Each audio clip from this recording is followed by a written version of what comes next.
Now, usually the questions in trauma is EDH versus SDH. One important thing you need to understand in EDH, it is going to be an arterial bleed. SDH is going to be your venous bleed, right? It's a collection of blood between dura and the skull bone. Here it is between the dura and the arachnoid membrane. It is usually because of temporal fracture causing pterion injury. Here it is elderly patient with hit, blow, or any component injury to the head per se. The most common source of bleeding is middle meningeal artery for your extradural. This is your cortical bridging veins.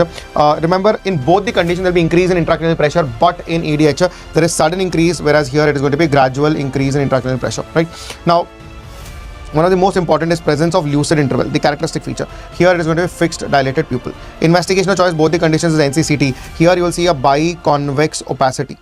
A biconvex opacity, which is also called as the lenticular opacity. This is what called as concavo-convex opacity. Here it is called as the concavo-convex opacity and also known as the crescent opacity. Management here is going to be craniotomy, whereas SDH, if it is large, then only craniotomy. Small SDH is conservative. For chronic SDH, we do burr hole surgery, and that too, we call it as chronic SDH as chronic if the SDH persists for more than 21 days.